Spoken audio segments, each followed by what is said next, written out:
menghadap Tokyo setiap pukul 7 pagi.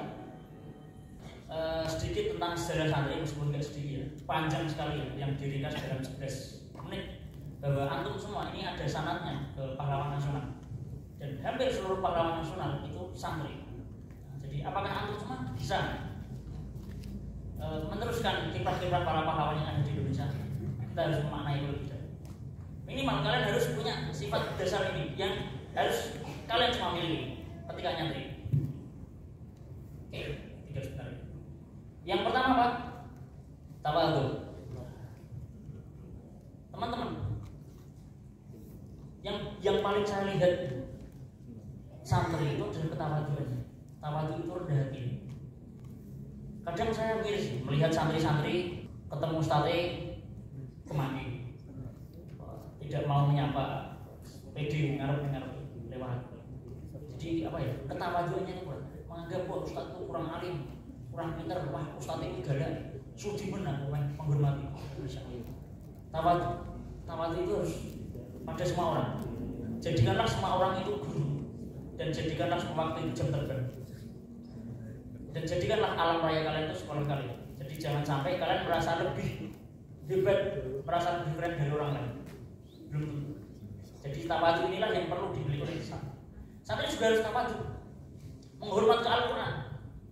Mungkin kalau saya lihat di pondok-pondok salaf, di pondok-pondok yang itu Al-Quran itu benar-benar dihormati, dijunjung, disunggi, diletakkan di atas meja, kadang di lantai, kadang di itu kurang etis gitu. Itu di menurut ulama dalam kita Syekh Nawawi dan lain-lain itu menganggap itu enggak boleh. Kurang adab terhadap Allah. Letakkanlah Al-Quran itu di tempat yang lebih tinggi, walaupun sedikit, walaupun sedengkal. Yang minimal menurut khalayak itu udah di atas, di pangku, atau jangan sampai diletakkan di lantai. Itu kadang kita kurang adab terhadap Al-Quran. Nah ini yang saya saya sedang Al-Quran itu harus benar-benar kita harus tawadhu terhadap Al-Quran. Nah, itu kalam suci. Kalau di pondok itu nggak boleh, harus wudu dulu. Mau megang Al-Quran harus wudu dulu. Kalau sudah gatal, jadi tidak boleh diletakkan sembarangan. Lantai apalagi. Nah, jadi itu di khutbah Jumat yang tadi saya baca, yang kemarin Jumat kemarin yang saya baca itu sebenarnya ada dosa menaruh Al-Quran sembarangan, dan bahkan hukumnya kafir jika ada orang yang sengaja membuang potongan-potongan kertas-kertas ujian Al-Quran itu di tong sampah. Di sini ada, juga ada. Sobekan Al-Maksurat, sobekan Al-Quran itu dosa besar kalau sampai dibuang di tong sampah. Lebih amannya dibakar, hilangkan daripada selamanya terlihatnya di sana. Itu baik. Nah, kita harus tawadhu terhadap Al-Quran, terhadap siapa? Yang selanjutnya patuh terhadap orang tua. Teman-teman, saya pernah dengar di beberapa pondok ya, tidak saya sebut pondoknya, itu ketika penjemputan atau penjemuan, mereka malah apa? Malah adu outfit. Wah, Drono, aku di pondok gue mobil Alphard, wah aku gue mobil ini, mobil ini. Santri yang tidak punya fasilitas tersebut nesu terhadap orang tuanya, telepon pakai HP pondok gitu. Mak, kalau saya nggak dijemput pakai mobil ini, saya nggak mau dijemput, nggak usah ke pondok sekalian. Jadi lebih mengedepankan gengsi. Makanya adab terhadap orang tuanya malah zong, malah. Padahal sifat dasar yang harus santri punya itu taklim, tawadhu pada orang tua yang telah mau memondokkan kita, yang telah menyekolahkan kita, yang telah membiayai kita. Harus tahu, harus taklim, patuh pada orang tua. Jangan memaki-maki orang. Itu sifat dasar yang harus punya. Yang saya tak ada pada guru, dan ini sama. Yang saya lihat itu kadang santri di lewat mengarep gurune, nyeluk gurune malah nggak sopan namanya. Nggak boleh kalian ring nggak boleh. Harus ustadz ini nyamuk ustadz, harus apa? Ya saya tahu, saya pernah nyantri juga. Kita kadang menggibai muslim dan lain-lain. Itu mengurangi keberkahan kita terhadap kita harus tahu. Kalian harus punya sifat dasar seperti itu. Tak lupa juga berakhlakul karim. Santri itu harus punya akhlak karim luar biasa, akhlak yang baik. Kan 10 masyarakat itu apa? Mati menurut salah satunya juga pelajaran ini kok saya tahu juga mati full akhlaknya kok. Nah ini yang penting, tidak meninggalkan sholat, baca Quran dan zikir. Santri itu jangan sampai tidak jamaah, tidak sholat, itu bahaya banget. Baca Quran ya, saya rasa di sini pondok Quran, jadi harus apa ya? Harus effortnya lebih dalam baca Quran dan zikir. Apakah santri di sini sudah zikir? Sudah masuk belum tadi? Ya senajan pondok ini bermakna untuk aku. Tapi minimal ya sholawat 100 kali, istighfar 100 kali. Kalian pegang HP dah? Nah, saya rasa kalian tidak sibuk-sibuk banget lah. Jadi adalah waktu 100 kali istighfar. Rasulullah kan minimal istighfar 70, 100. Jadi tidak apa-apa di sepertiga malam istighfar 100 kali, sholawat 100 kali.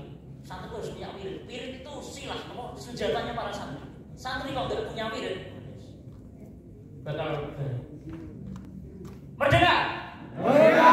Siapa kita? Merdeka. Tangi, turu wong sukses. Sukses. Nah, mempunyai akidah yang kuat. Ini ternyata saya pernah mengalami kasus di mana santri saya, anak kamar saya, dia pakai kalung tak sita. Ternyata kalau apa sobat? Kalung salib. Astagfirullah, apa ini? Wah, ini kamu pelanggaran berat ini SP3, syirik. Gak bisa Ustaz. Ini kalau saya gak pakai ini, hati saya tidak tenang.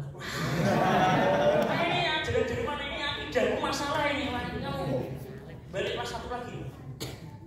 Ini anak kamar saya.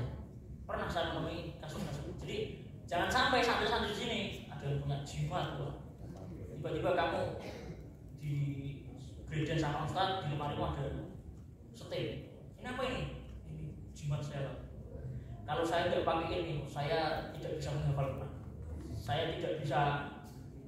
Saya punya cekalan Ustaz. Di tubuh saya ada naganya. Saya punya kode Ustaz. Silahkan dicek. Akidahnya masalah. Antum harus mulangin dari nol. Jangan sampai santri akidahnya kuat. Kalau akidah kalian lemah, uluhiyah kalian lemah, hati-hati gampang kesurupan. Ingat, rububiyah, akidah kita, tauhid kita pada Allah harus diperkuat. Kalau tidak kuat, rentan kesurupan. Hati-hati, berbunci nanti. Bermanfaat bagi orang lain. Santri minimal bermanfaat. Kalau tidak bermanfaat minimal orang jadi beban. Sudah jadi beban orang tua, beban muslim, beban konco nih. Jangan sampai ya santri ngaji lah tahu, jamaah telat, senang jiku ijazahnya konco.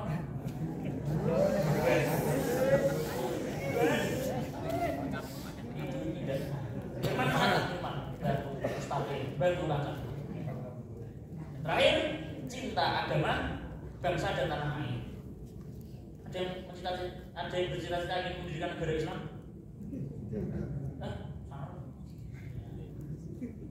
Kamu, pusat 50 kali. Tidak apa-apa, itu bagus. Cita-cita itu boleh. Tapi minimal kalian harus cinta pada agama kalian, cinta pada tanah air dan bangsa. Buat apa? Kalian ingin mendirikan negara komunis, ingin mendirikan negeri kapitalis, tapi masih memperingati 17 Agustus. 17 Agustus diperingati cuma seremoni, cuma gosong goreng, cuma gawe pargoy. Betul? Tidak seperti cara mencintai bangsa dan mencintai tanah air. Jadi mengamalkan apa yang Rasulullah, apa yang pahlawan nasional kita perjuangkan, bagian dari cinta tanah. Ini baru mau masuk materi. Tinggal satu. Kalau kalian sudah punya sifat dasar itu, insya Allah kalian nanti selesai dari nyantri harus punya kontribusi untuk negeri ini. Nah ini saya ambil dari kitab Risalah Ta'lim. Ini materi GPI kalian. Saya nggak tahu berarti merantau nih. Yang pertama adalah irsadul mujtama'i, membimbing masyarakat. Antum nanti ketika lulus dari Al-Hikmah diharapkan sudah berani membimbing masyarakat dalam mengamalkan nilai-nilai Pancasila, nilai-nilai rukun iman, rukun Islam. Rukun Islam itu diamalkan, jangan dibuat lucu-lucuan. Saya pernah dengar itu. Bagiku memilikimu itu seperti rukun Islam yang kelima. Apa? Hanya yang mampu. Rukun Islam yang lucu-lucuan, astagfirullah. Siapa itu? Itu kayaknya saya sendiri. Kamu manis sekali. Ya, makasih. Manis tato ilahi sabila yang mampu. Apa ya? Jangan dibuat-buat, tapi diamalkan. Dibantu masyarakat. Ini loh mas, musyawarah itu seperti ini. Rukun iman itu seperti ini. Buat dari sholat itu seperti ini. Kenapa? Aqimis sholat, bukan if'alis sholat. Jelaskan. Jadi aqimis sholat itu isyanus sholati fi hukukiha dhahira wa hukukiha batinah. Menyempurnakan sholat dengan rukun yang jelas, yang zahir sama rukun yang batin. Apa rukun yang batin? Khusyuk. Jadi kalau ada orang sholat tapi masih korupsi 271 triliun, berarti ada yang salah sholatnya. Kalau ada orang yang sholat tapi kok masih maksiat, berarti sholatnya yang salah. Levelnya masih if'alis sholat, ngerjain sholat, bukan aqimis sholat. Padahal di Al-Quran beritanya aqimis sholat, inna sholatan tanda anil fahsya'i wal munkar. Kalau if'alis sholat, ya itu cuma rukun dohir kok, rukuk, sujud, jengkang-jengking kok, udah susah. Santri berperan membimbing masyarakat untuk beragama secara moderat. Umatan kelas 1 ya, wasatiyah, moderat, tidak berlebihan. Jadi kalian ngajarkan masyarakat jangan sampai berlebihan, moderat di tengah. Apa adalah adil, tawazun, seimbang, tasamuh, toleran. Moderat itu tidak terlalu ke kiri, tidak terlalu ke kanan. Ada ajaran yang terlalu ke kiri, sidik-sidik oleh, namanya kata Ustaz Dai namanya ambarium. Apa hukumnya pacaran? Boleh. Loh, kok boleh? Karena pacaran itu mengajarkan kita untuk latihan negosiasi dengan calon pasangan kita. Apa ini? Apa hukumnya berhubungan seksual peranikan? Boleh. Loh, kok boleh? Karena perempuan itu statusnya milkul yamin. Kalau orang sudah budak cinta, berarti dia budak kita. Budak kita dalam Islam itu boleh digaulkan. Terlalu kiri, tapi juga jangan terlalu kanan. Santri al-hikmah, saya harap jangan tetap di tengah. Jangan terlalu kiri, jangan terlalu kanan. Terlalu kanan itu maulid Nabi bid'ah, haram, toy. Fa inna asdaqal hadits kitabullah wa khairul hadi hadi Muhammad sallallahu alaihi wasallam wa syarrul umuri muhdatsatuha wa kullu muhdatsatin bid'ah wa kullu bid'atin dhalalah wa alaikum bil jamaah wa man yatawalla al jamaah wa man syadda fi nar. Tahlilan bid'ah. Maulid dan sholawatan. Saya harap santri al-hikmah tidak menelurkan santri yang seperti itu ya, yang sedang-sedang saja. Tahlilan ya monggo, aku mau apa? Sholawatan kok monggo apa? Yang penting orang iku. Ini nggak juga, normal aja. Maulid situ dulu bagus. Santri al-hikmah itu pokoknya apa ya, lapang dada, santri. Tawazun, adil ya. Al-adil, adalah adil, seimbang. Tawazun itu seimbang ya, dari nakli, dari akli, dunia akhirat, dunia wa ukhrona. 9. Dan tasamuh, toleran. Ya itu tadi, toleran. Enggak mau tahlilan enggak apa-apa, udah jalan. Tahlilan enggak apa-apa, jangan maksa yang enggak mau tahlilan dipaksa tahlilan jangan. Tasamuh, saling toleran. Nah, jadi iman kita sebagai orang kita, antum jadi sini kan. Itu berat. Kalau antum salah ngomong, orang nggak lihat antum, tapi lihat sekolahnya gitu. Ada orang kita bilang, kita itu nggak usah terlalu fanatik pada agama, cukup kita fanatik pada K-pop dan bidu. Dan itu kadang dilihat, wah itu sekolah di mana? Wah IT kan kamu, di sini bidu kabel. IT itu yang kamu. Saya sebagai orang internal NU, saya malu lihat video ini sebenarnya. Ya normal. Tapi semoga tujuan beliau, kalaupun benar, semoga tidak seperti itu, tidak sebahaya itu. Ya memang kalau sekarang kan kita ya boikot KFC, boikot apapun itu yang dananya ke Islam. Tapi ini sebelum KFC. Jadi teman-teman al-hikmah, saran saya moderat saja, jangan terlalu keras tadi kayak tadi. Nanti kalau orang tua nih Pak, saya di al-hikmah diajarkan bahwa maulid Nabi itu haram, tidak boleh dirayakan. Nanti orang tua kaget. Masyarakat tahu sekolah dia mau ahli mah kita wah kita sebeli kamu tuh wah mesti Pusing orang curang-curang kayak. Saya tidak ingin terjadi seperti itu. Orang IT diajarkan moderat. Islam terpadu itu moderat. Nah, saya harap tidak ada lagi terjadi seperti ini. Karena saya sendiri juga orang IT, saya juga muslim tulis, JSIT juga. Nah, jadi lebih serius lagi ya belajar Pancasila, belajar kewarganegaraan. Tunjukkan kalau orang IT itu ya apa-apa gue, normal-normal gue. Dolen ya bisa, nongkrong ya bisa. Tapi Islami, berjiwa Qur'ani. Yang selanjutnya adalah tahrirul waton. Kalau kita sudah Islahul umat, irsyadul mujtama'i, membimbing masyarakat, mengarahkan masyarakat supaya berislam dengan moderat, nah, kita juga harus tahrirul waton, membebaskan negeri dari penindasan. Santri itu harus berpribadi unggul, berdikari, merespons setiap perkembangan dunia dan tidak cukup belajar ilmu agama tok, tapi ilmu-ilmu yang lain. Sini ya, ada jurusan IPA IPS deh, atau sudah ada? Masih ada ya? Serius. Quran bagus, tapi pelajaran umum juga harus disolusi. Ya saya harap tidak semuanya bercita-cita jadi ulama atau kiai. Ada yang ingin kuliah di UGM angkat tangan. Kuliah Undip angkat tangan. Al Azhar Kairo angkat tangan. Madinah angkat tangan. Amin. Stanford University angkat tangan. Harvard. Nah gitu loh. Bahwa santri itu tidak semuanya harus jadi kiai. Masuk, semua ilmu dipelajari.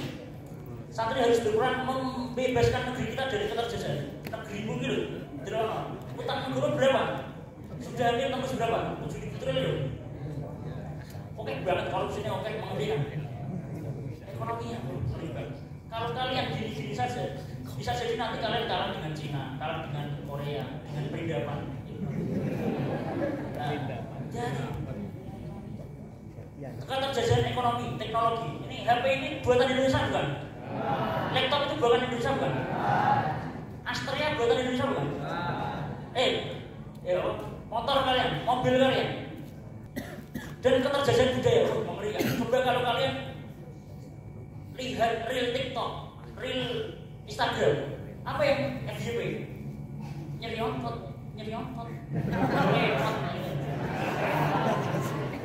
Kita lebih hafal kayak gitu daripada konten-konten yang menarik. Jadi kita terjajah secara budaya. Kita lebih suka santri daripada ngaji, daripada sholawat, lebih suka nyanyi. Ini ku sadar.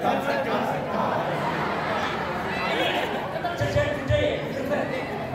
Tren-tren dari barat, tren-tren apa ya? Tidak bermanfaat. Itu sedang membanjiri TikTok kita, sedang membanjiri Instagram kita. Nah, antum, ini PR antum. Nah, ya terakhir ya, Islahul hukumah. Kalau antum nanti santri perlu berperan untuk membenahi pemerintahan dari yang paling rendah, RT misalnya, hingga yang paling tinggi, legislatif, eksekutif dan antum semua harus masuk ke pemerintahan. Coba lihat sekarang berita yang paling viral apa? Pas Ibra di IKN dilarang berjilbab, tidak boleh berjilbab, harus copot jilbab.